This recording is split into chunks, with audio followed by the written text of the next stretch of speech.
Hello dear student.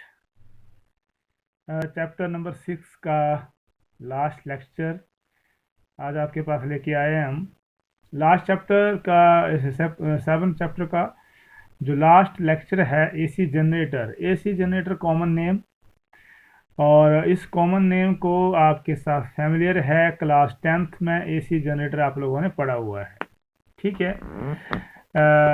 AC generator में का जो नाम है दैट इज अल्टरनेट करंट, ठीक है। अल्टरनेटिंग करंट आपके पास यहाँ पे नई टर्म इंट्रोड्यूस हुई है। अभी तक जो लास्ट चैप्टर थे आप लोगों ने डीसी करंट पढ़ा, ठीक है।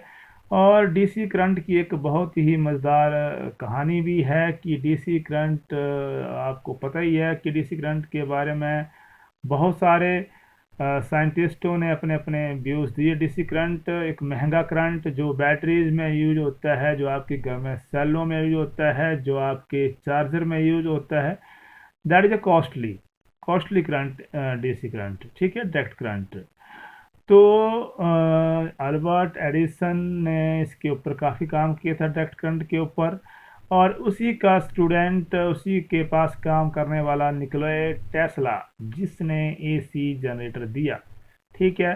तो एसी जनरेटर दिया, अल्टरनेटिंग करंट दे दिया। डीसी को बोला कि डीसी महंगा करंट है, डीसी से बढ़िया जो है वो अल्टरनेटिंग करंट है। अल्टरनेट निकाल दिया इसने डीसी करंट का। Alternating current, that current is use in your homes.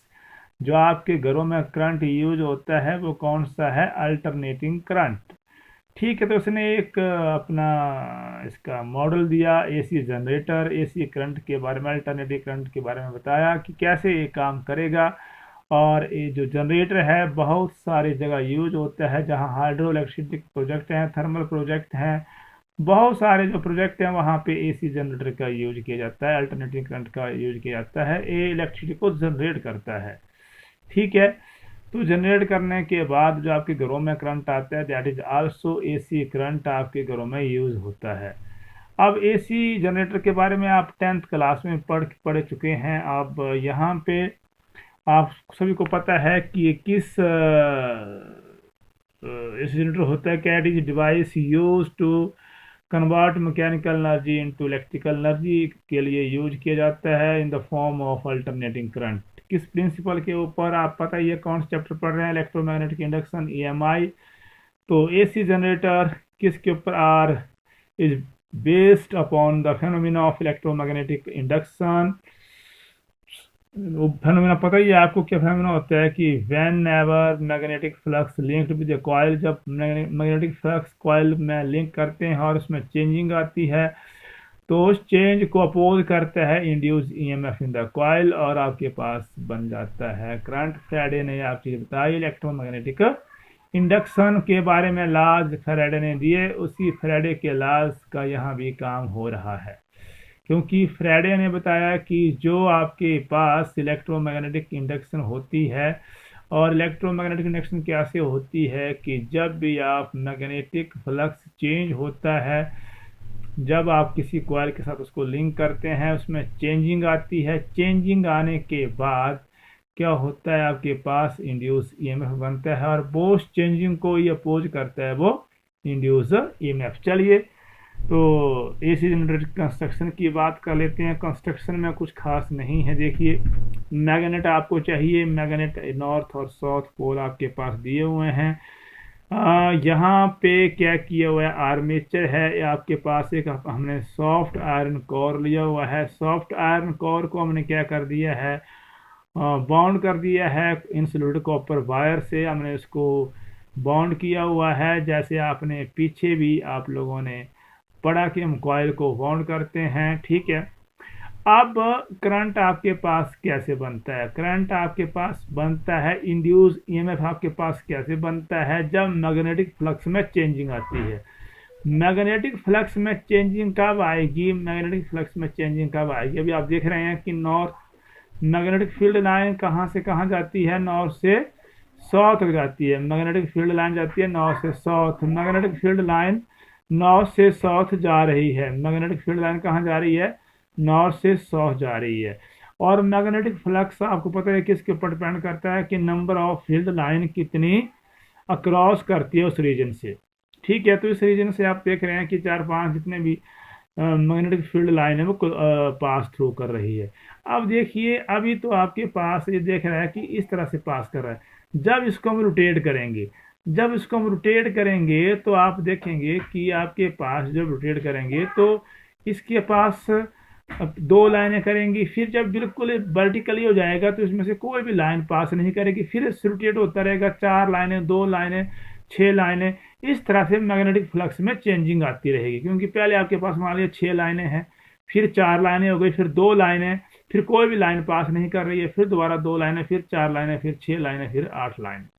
तो इस तरह से मैग्नेटिक फ्लक्स में कंटिन्यूअस चेंज आ रहा है। कब चेंज आ रहा है? जब एक कॉइल जो है आर्मेचर जो that is bound in the copper wire जो है ये मूव कर रहा है, तब आपके पास आ रहा है। अब देखिए, मूव करने के लिए डायरेक्शन क्या है कि जब आपके पास ए बी को आप एंटी क्लॉकवाइज मूव करेंगे तो डायरेक्शन इसकी चेंज होती रहेगी। ठीक है, और यही मेन फंडा है डायरेक्ट डीसी करंट और अल्टरनेट करंट में। डीसी करंट में एक ही डायरेक्शन से फ्लो करता था, पॉजिटिव टू नेगेटिव डायरेक्शन में। अल्टरनेट करंट में ऐसा नहीं है, यहाँ पे आपके पास डायरेक्शन चेंज होती रहेगी। ए बी जब करेगा आपके पास, तो आपके पास जब अंदर जाएगा तो आपके पास इनवर्ड, और उसके बाद सी डी आपके पास आउटवर्ड आ जाएगा, फिर ये दोबारा डायरेक्शन रिवर्स कर जाएगी। तो इस तरह से इसकी डायरेक्शन चेंज होती रहेगी, आपके पास चेंज होती रहेगी डायरेक्शन, और डायरेक्शन इसकी चेंज होती रहेगी। और यही काम करता है अल्टरनेट करंट। यहाँ डायरेक्शन चेंज होती रहती है, जबकि डायरेक्ट करंट में डायरेक्शन चेंज नहीं होती। एक ही करंट में एक ही सर्किट में फ्लो करता है, क्लोज सर्किट में फ्लो करता है। तो इसलिए ये जो अल्टरनेट करंट है that is very useful in all the electrical equipment.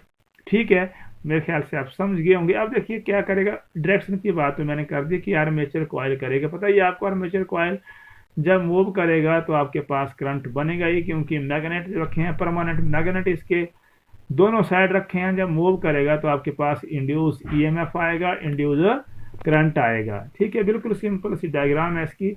अब ये मूव करता है, देखिए हमने इसको क्या किया है कि इसको टच कर दिया है, इसको हमने जोड़ा है स्लिप रिंग से। 2 स्लिप रिंग लगाए हैं, एक S1 और S2 लगाया हुआ है। स्लिप रिंग हमने एक साइड से एक लगा दिया और दूसरी साइड से दूसरा स्लिप रिंग लगा दिया है। अब जो स्लिप रिंग हमने क्यों लगाए हैं, क्योंकि आपको पता है कि ये 2 तारे हैं।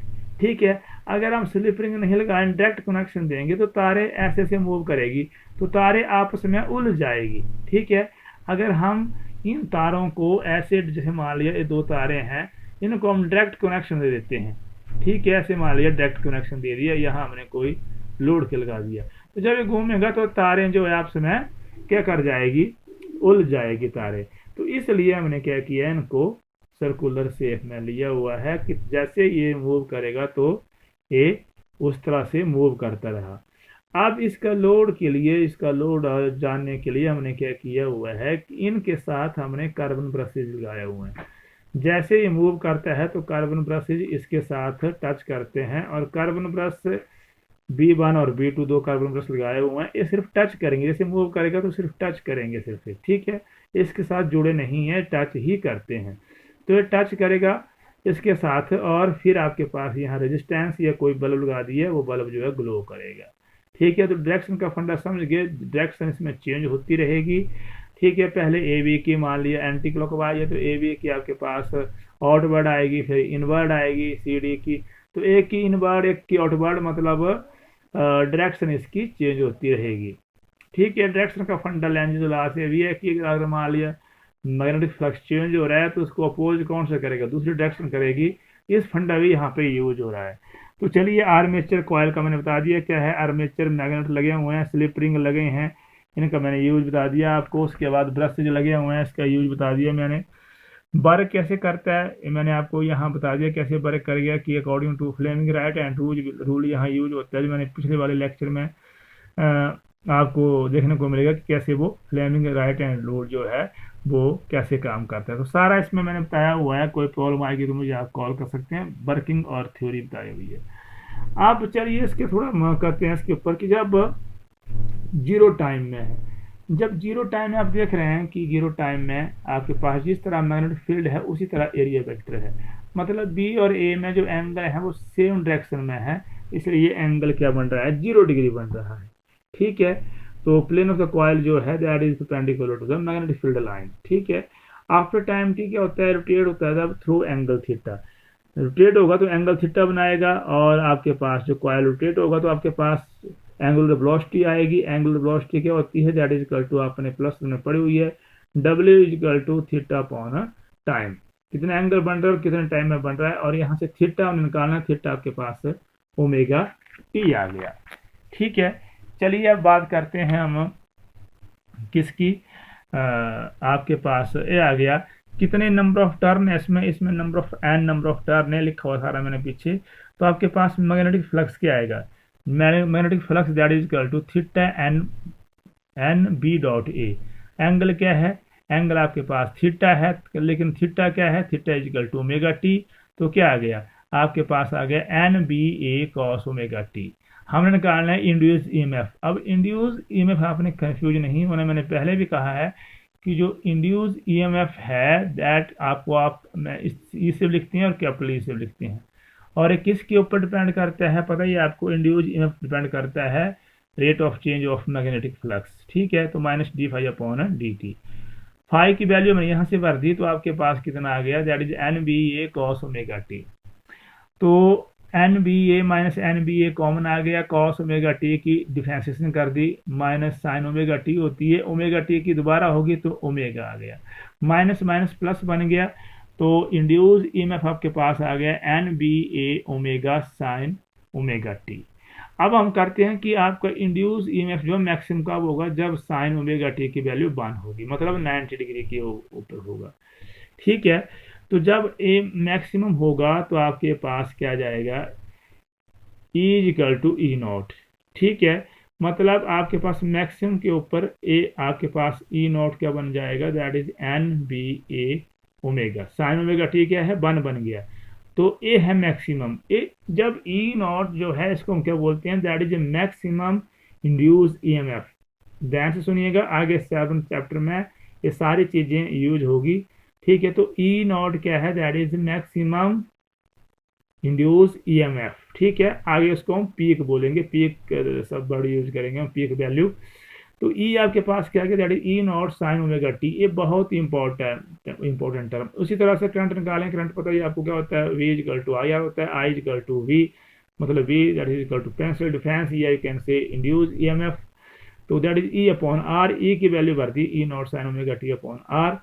तो आपके पास ई नॉट अपॉन आर क्या आ गया, that is I naught, E naught upon R क्या आ गया, आई नॉट। तो आपके पास ये वैल्यू आ गई, बहुत ही इंपॉर्टेंट वैल्यू दोनों ही, ए वाली भी और ए वाली वैल्यू बहुत ही important, that is E equal to E naught sine omega T, that is induce EMF, and I equal to I naught sine omega T, that is induce current आपके पास आ गया है।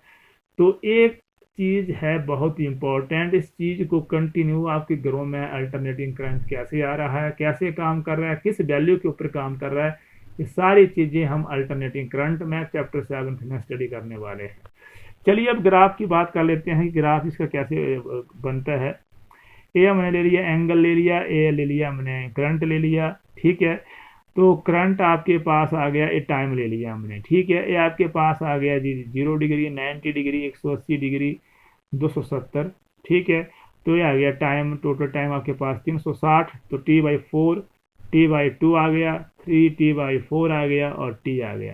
तो देखिए कैसे करता है काम, ए आपके पास आ गया इस तरह से, फिर नीचे आ गया, पहले पॉजिटिव फिर नेगेटिव। ठीक है, इस तरह से काम करेगा। तो यहाँ पे जो पॉइंट है that is maximum induce current, ये मैक्सिमम इंड्यूस करंट है आपके पास आई नॉट। आगे इसको हम पीक वैल्यू बोल देंगे चैप्टर 7 में। ठीक है, 90 के ऊपर आपने पता भी है, 90 के ऊपर आपका साइन मैक्सिमम होता है, और यहाँ पे करंट को रिप्रेजेंट करने के लिए, अल्टरनेट करंट को रिप्रेजेंट करने के लिए याद रखिएगा साइन कर्व का यूज ही किया जाता है। ठीक है, किसका यूज किया जाता है, साइन कर्व। मैथमेटिक्स +1 में आप लोगों ने एक कर्व पढ़ी होगी, इसमें जो मैथ वाले स्टूडेंट हैं ट्रिग्नोमेट्री में पढ़ी होगी। तो 90 डिग्री के ऊपर मैक्सिमम आ गया, यहाँ पे आपके पास यहाँ जीरो आ गया, यहाँ फिर आपके पास नेगेटिव आ गया, और इस तरह से 360 पे आपके पास ये जीरो बन गया आपके पास एंगल। तो इस तरह से ज्योमेट्रिकली ग्राफिकली हम इसको रिप्रेजेंट करते हैं। तो अल्टरनेट करंट बहुत ही इम्पोर्टेंट टर्म, जैसे मैंने आपको पहले भी बताया कि बहुत ही इम्पोर्टेंट टर्म है, और इसको आपने 10th क्लास में पढ़ा हुआ है। बहुत इसमें ज़्यादा कठिन नहीं है। नॉर्थ साउथ पोल आ गए, स्लिप रिंग आ गए, ब्रशेज आ गए, आर्मेचर आ गया, और इस तरह से काम करता है। इलेक्ट्रोमैग्नेटिक इंडक्शन के प्रिंसिपल के ऊपर बेस्ड है, और मैकेनिकल एनर्जी को किस में कन्वर्ट करता है, इलेक्ट्रिकल एनर्जी में, इन the form of alternating current, in the form of alternating current. तो इसको आप पढ़ें, क्योंकि बहुत काम की चीज़ चैप्टर नंबर 7 में इसका यूज़ होने वाला है बहुत अच्छी तरह से। तो पढ़ें, जो नहीं समझ आता है वीडियो ज़रूर देखें आप। अगर समझ नहीं आएगा तो आप ज़रूर मुझे फ़ोन करें। ठीक है, पढ़ते रहें। Go all the best, thank you.